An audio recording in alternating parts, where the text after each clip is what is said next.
Hello. Earlier this year I wrote a vampire story. Yes, it's a little bit an unusual genre for me, but I must add I don't know anything about the popular vampire stories of the recent 20 years or so, so it was something mostly on ignorance of that. But to make a little bit an advertisement, I just got the review version of my English. I originally wrote it, of course, in German, my native language, but with AI helping translation. I think, hope, and believe that the translation is good.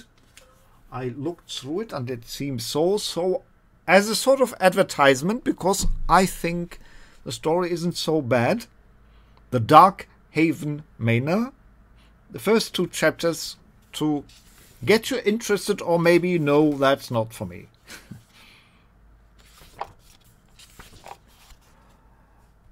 Darkhaven, the records of Professor Johann van Haller. First chapter, the Port City. Amsterdam, July 28, 1914, 10:30 a.m. I began this diary here at the Hotel Royal in my beloved hometown over breakfast. Although I do not usually prefer the opulent, nowhere can you find so many daily newspapers, and the breakfast here is truly exquisite. After reading the Spanish El Orador, I now held the Wiener Zeitung in my hands. Europe was reeling. After the Sarajevo assassination, the world was in turmoil. For me, however, it was just a stupid nuisance. I thought little of the downs and lows of politics, for which for centuries on and off always seemed to be the dull repetition of the same stale, foolish fate. I saw little in it but futile sabre-rattling. In the end, some kind of summit would be held in London, Berlin, or Prague in a few weeks. But nothing sold like fear, I thought. I wiped the remnants of the breadcrumbs from my fingers and thoughtfully and absorbedly drank the rest of the now lukewarm latte, after which I sullenly folded up the newspaper and put it aside.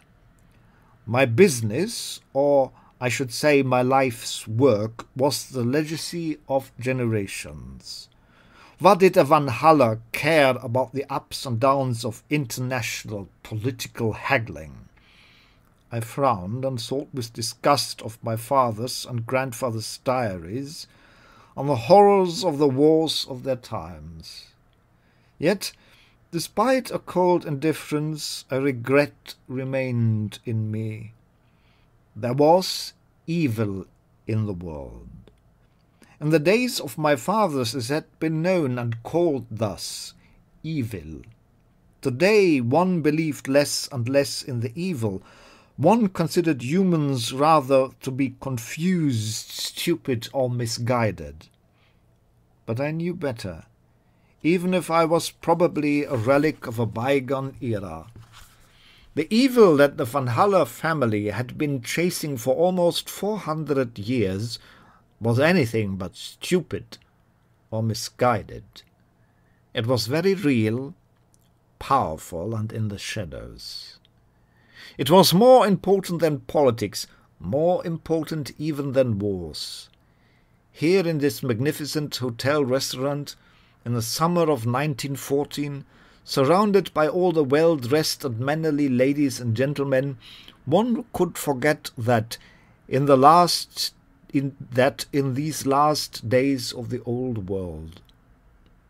Perhaps I should share a few words about myself with the reader. My name is Johann van Haller. I turned 29 in March this year, and I have been a professor of history at the University of Amsterdam for 3 years. That I was offered a professorship at such a young age was a great honor, but I may say without bragging, not a surprise. the rigorous classical education provided by my father, Dr. Joachim van Halle, Professor Emeritus of the university, as well as my early curiosity for my father's work, predestined me for a fast career. But what the task of my family is, I must keep silent for the time being, otherwise my report would appear too adventurous and abstruse to the reader.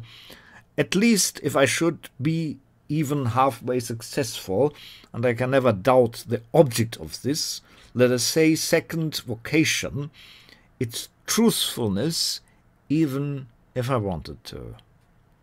Not after that evening 5 years ago in the late autumn of 1999, when my father died, and it was the circumstances of his death so strange and horrible that I have since lived, as it were, in another world.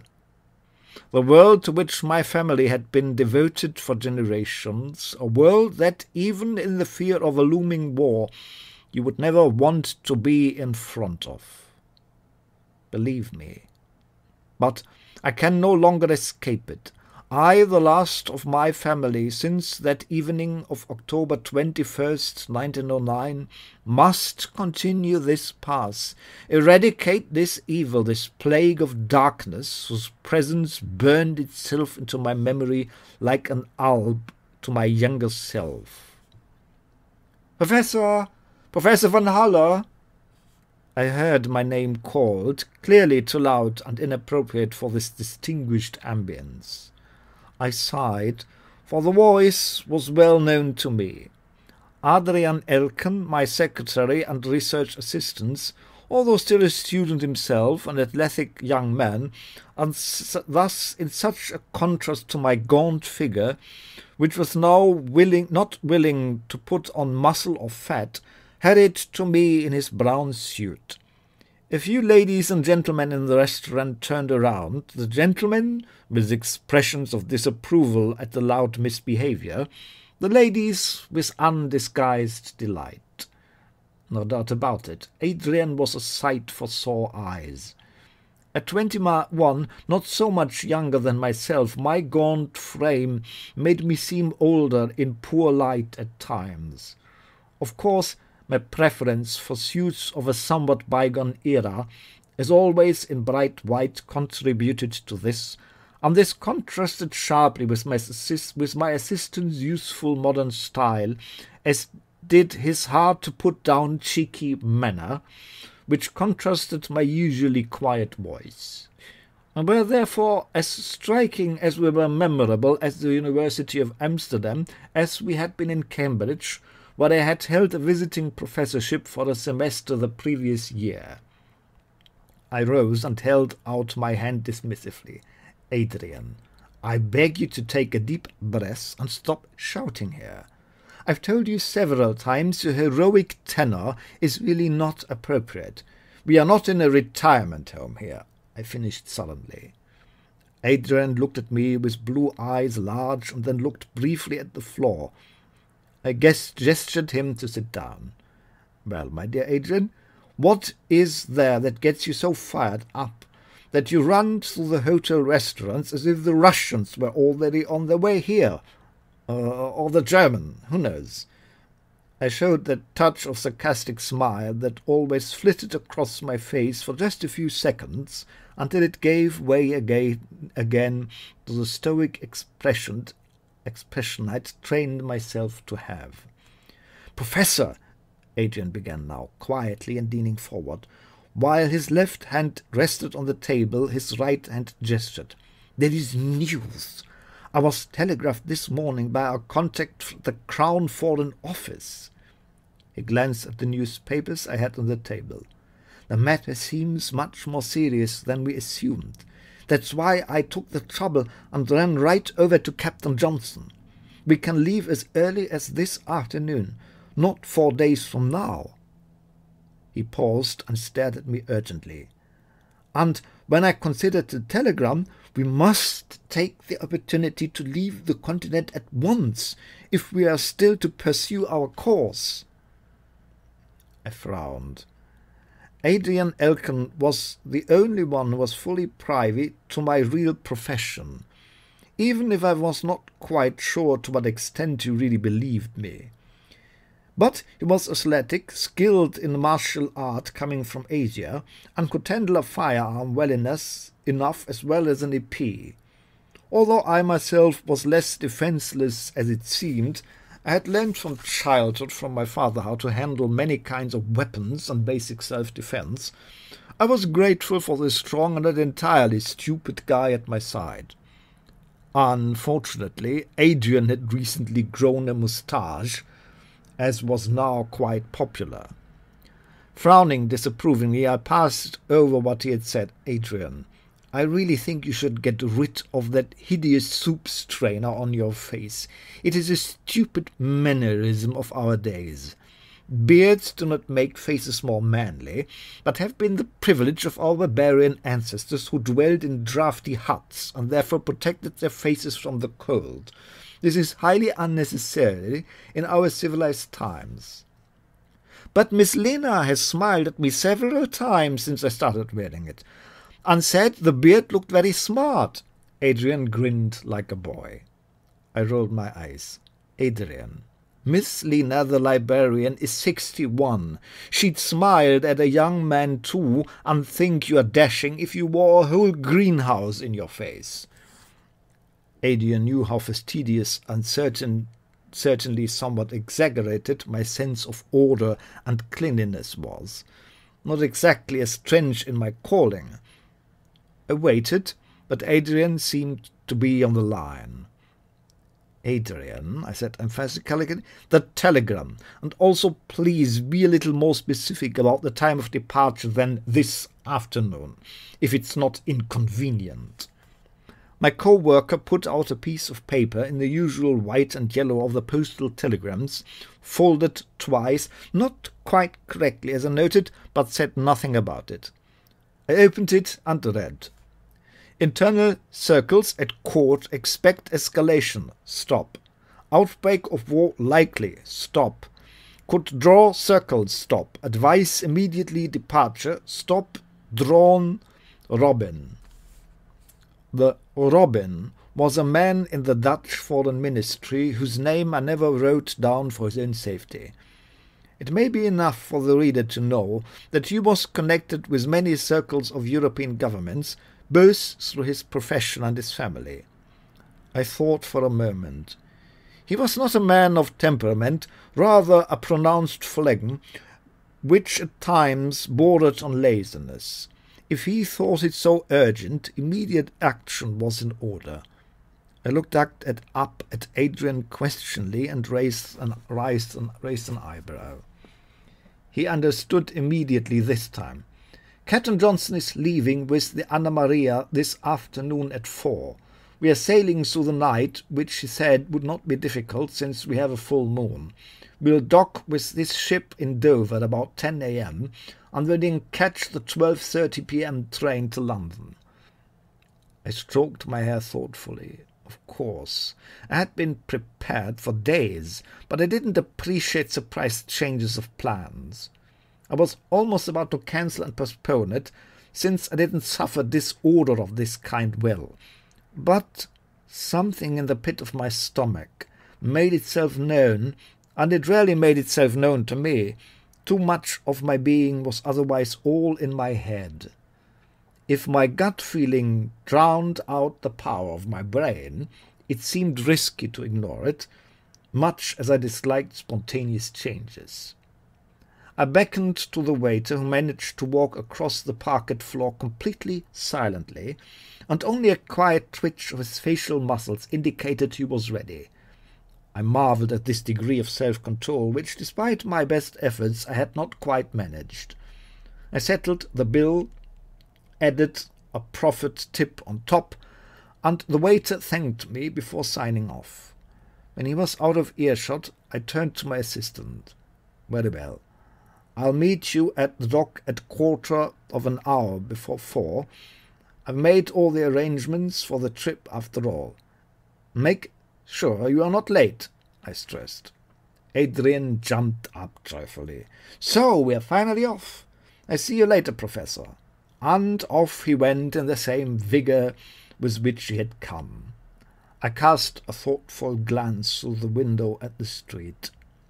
Gallant ladies and gentlemen, but sometimes also a small group of young people bent over a newspaper and discussing. Whatever was going to happen, Adrian and I had to get out of here before whatever was going to happen got going. Chapter 2, Through the Dark. 29th of July 1914, English Channel, 3 o'clock in the night. It was a jarring sound that jolted me out of sleep. It took me a moment to get my bearings. Adrian and I had left Amsterdam on time at 4 o'clock on the steamship Anna Maria and had been given a passable cabin. I glanced at the bed across from me and saw my co-worker in a deep sleep. Unlike me, who had always been a light sleeper, and since my father's death some nights none at all, Adrian Elkin was a man who could have slept beside a Prussian Guard concert. Some dream had troubled me, a memory of 1909. It didn't seem a good omen, though I wasn't prone to superstition. I had not dreamed this particular memory for a long time. I heard a light rain pattering against the cabin window, and now that my inner peace was gone, I put something on and left the cabin. The ship was swaying only moderately, so the sea was calm. I looked for my way on deck, put on the hood of the cloak, and stepped out. Everywhere stretched the pitch-black sea, only sparsely illuminated by the small cones of light from the boat lights. Light rain fell from the overcast sky, and only occasionally the moon broke through the wisps of clouds. It seemed like an endless wasteland of sorrow, like a parable of the indifferent nature of nature itself against all existence, whose constant struggle of light and dark, life and death, the banal as well as the significant, I knew from history in hundreds of versions and grimaces. How could one be so world-weary at 29? It went through my head. Maybe history was something for old men after all, and it had spoiled my mind in my early youth to get to know history all too well with all its disgusting, pointless repetition. "Hey, Professor," a gruff voice called out. "Why don't you come up here? For God's sake, you'll catch your death or trip over to the sea, since you're still a landlubber." I looked up. Up through a peephole, the captain of the Anna Maria looked at me and waved me up. I ran around the corner at the stern, clung to the wet handholds, and was let into the bridge by the captain. The 50-year-old-ish man was with iron grey hair, and a whisker puffed on a small clay pipe. "Good man, what are you doing out there in this shitty weather? Shouldn't you be crashing with your assistant?" He laughed harshly. "Well, sit down over there." He pointed to a chair, and I took a seat. A little distance away stood a younger man with a full beard, who gazed seriously and intently alternately at the controls and out at the sea. Unfortunately, I didn't understand anything about seafaring or ship technology, so I couldn't tell what had any meaning there besides displays and pointers. Silence reigned for a while. The steady swell, the gentle patter of the rain on the window, but probably also the pleasant smoke of the pipe, helped me to leave the horrors of my nightmare behind. It had all an almost surreal otherworldliness. I had been on a ship many times before, but never awake at night.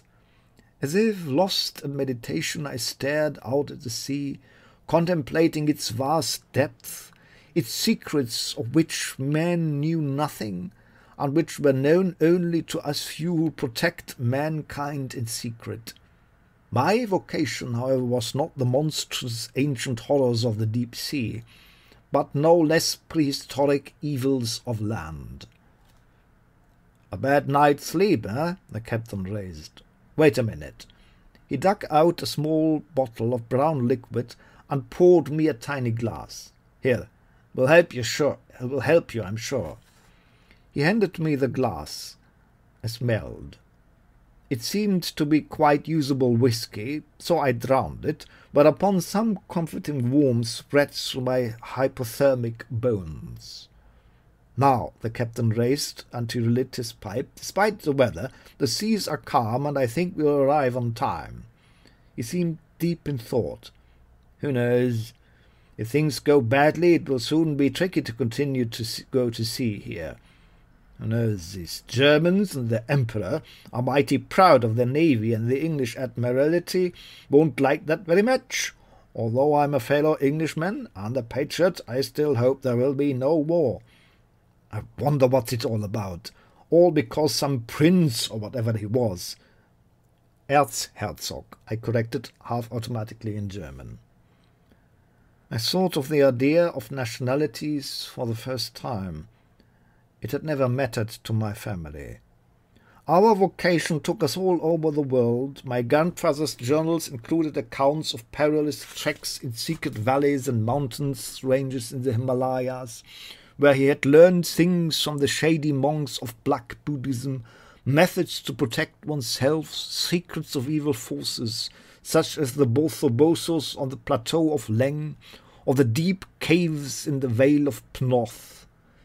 Very few in the world knew that this had been the original Buddhism, a group of fighters against the power of the shadow and demon world. The real foundations of Siddhartha had little in common with the embellished tales of later lore. The warrior prince had founded an order of black monk warriors against the spirits of evil. They are called Asura, but from the myth was knitted the friendly face of mild, easily digestible doctrine. Our people preferred it that way. Behind facades that did not upset the bourgeois world, people like me were able to continue our craft without the disturbance of an excited public, which we wanted to see preserved on this very island of blissful ignorance, even if we were taken for cranks for it. I knew it. All of my kind of fighters felt the same way, and they would probably consider it also like this. For members of our guild, nations, people, races, and cultures were not boundaries, and none of our own would have stooped to looking down on the people of the colonies. We lived in a network outside of such irrational limitations, for we were so few and our opponents so superior that we could never have afforded such prejudices. And thus my grandfather also learned from a Congolese colleague with whom he set out in 1882 for the mysterious jungle in the Congo Basin, an expedition to find the legendary Eloko, a race of dwarvish man-eaters or trolls, of which the Nkundo tribe knew to tell. Grandfather had prepared the head of a Mbielu and sent it to us. It still stands today in the locked attic of my family's estate. The head alone is as big as a man, and it was said that its howl alone could drive a man to complete madness. According to the temperament, I did not take much after my fun-loving father, but rather the stoic but determined character of my grandfather, as it is probably often the case that temperaments and characters skip a generation. Due to vocation and family, I had 3 citizenships, of course that of my homeland of the Netherlands, a British passport as well as one of the United States, which brought my father his merit in the fight against a monster, the giant beaver of Illinois, of which, however, the world is not yet ready to hear. My father had insisted early on my vocabulary to be as broad as his, so besides my mother tongue I spoke fluent German, French, Spanish, English, and a fair amount of Latin and ancient Greek, as well as some basic Mandarin.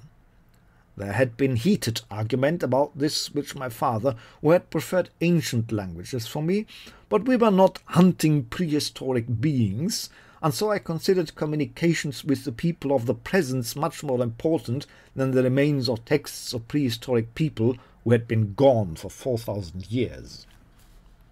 It was a bitter necessity, since many old folios and secret manuscripts about the unspeakable horrors in the hidden regions of the world first forced such multilingualism. However, now that I was approaching the age of 30, the sting of my bachelorhood did hit me. Not that I have ever felt romantic impulses in any way, but that was the problem.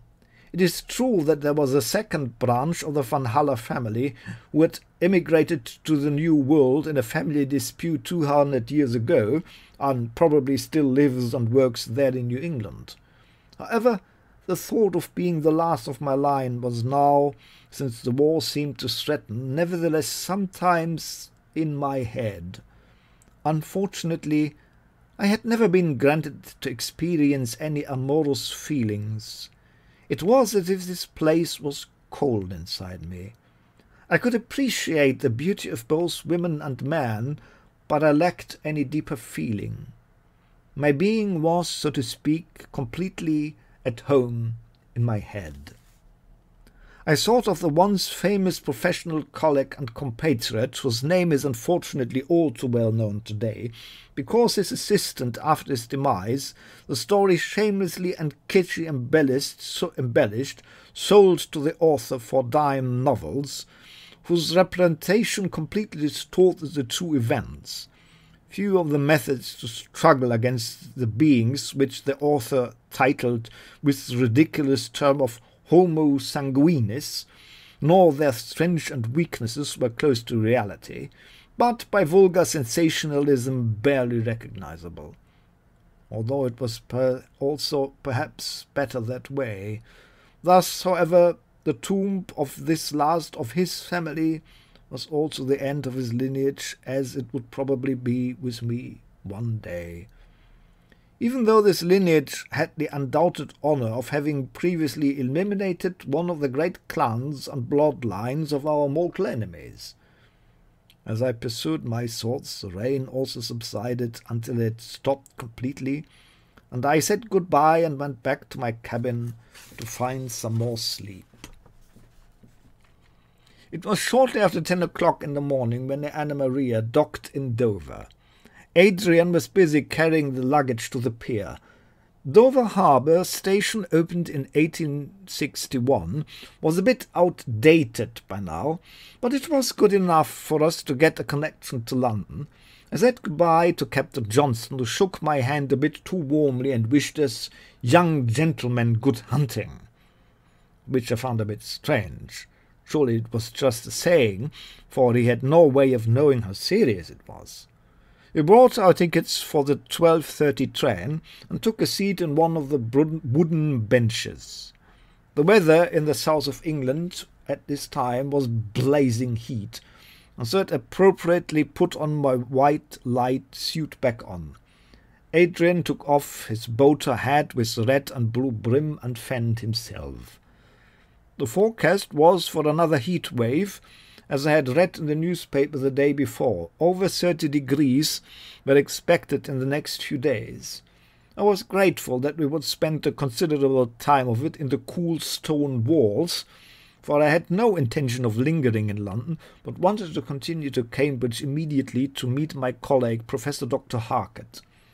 He was not entirely privy to our secrets, but was knowledgeable in matters of the occult history, and it was from him that I had received a hint of a hitherto unknown place where our mortal enemies were hiding.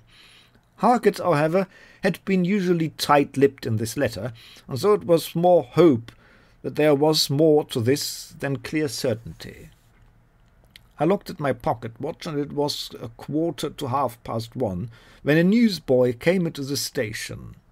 An elderly couple brought the just-arrived edition of the Daily Mail from him, and I waved the boy over, who might be 11 years old and was wearing one of the typical newsboy's caps.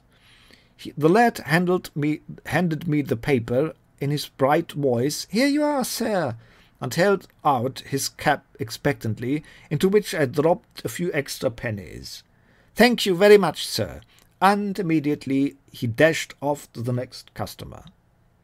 So I sat down again on the bench next to Adrian and looked at the title. I felt sick and cold in the stomach. The day before, the Emperor of Austria-Hungary, Franz Josef, had declared war on Serbia, and the declaration had appeared in the Wiener Zeitung that morning. "To my peoples," began the print of the Emperor's speech. Adrian looked over my shoulder and paled. At no time I had been more grateful or proud that our homeland, the Kingdom of the Netherlands, had a tradition of strict neutrality. Whether the great nations would heed that, however, was another matter entirely, and both Adrian and myself were painfully aware of that.